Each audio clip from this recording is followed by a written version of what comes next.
Bien le bonjour. Tout d'abord, je vous souhaite une très bonne année 2019 et que cette nouvelle année vous apporte moult nuits claires pour les observations.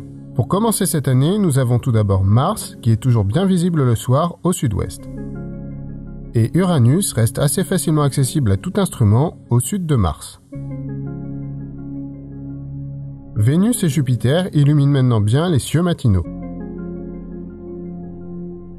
Pour les constellations, regardons vers le zénith, nous allons trouver le fameux W de Cassiopée. En bordure du W se cache Eta Cassiopea, une jolie étoile double.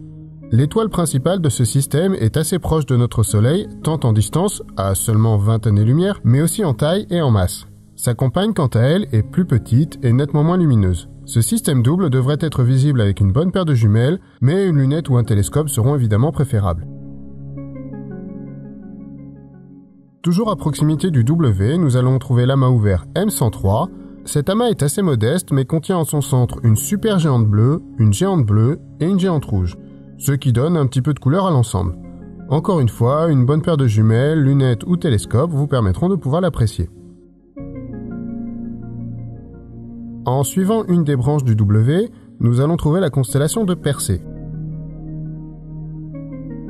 Pas loin de la tête de Méduse, nous allons trouver M34, l'amas spirale. En limite de visibilité à l'œil nu dans un ciel propre, jumelles, lunettes ou télescopes vous permettront d'admirer ces diamants sur fond de velours noir. Et entre Cassiopée et Persée, nous allons trouver IC 1805 et IC 1848, les nébuleuses du cœur et de l'âme. Ces deux nuages de gaz ionisé seront facilement observables avec tout instrument, et pour les astrophotographes, ils apparaîtront avec une belle couleur rouge sur les clichés. Pour la Lune, je vous propose de trouver la mer des humeurs sur l'ouest du disque lunaire. Et sur la rive ouest de la mer, nous allons trouver le cratère de Mersenius.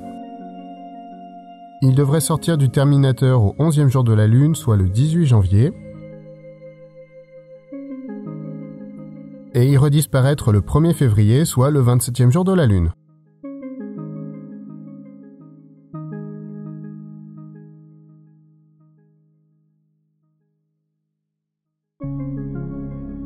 Pour les événements ce mois-ci, nous avons toujours la comète 46P, qui, bien que perdant en luminosité, reste assez facilement accessible à tout instrument en début de mois.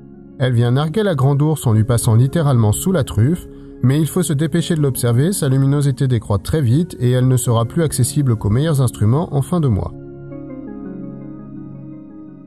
Ensuite, le 21 janvier au petit matin, nous avons évidemment la super lune bleue de sang. Pardon. C'est juste une éclipse de lune, comme l'an dernier. Et en plus, comme l'an dernier, c'est une super lune. Youpi! Les journaux vont encore nous faire avec ça. Bref, cela n'en reste pas moins un chouette spectacle que je ne peux que vous encourager évidemment à regarder.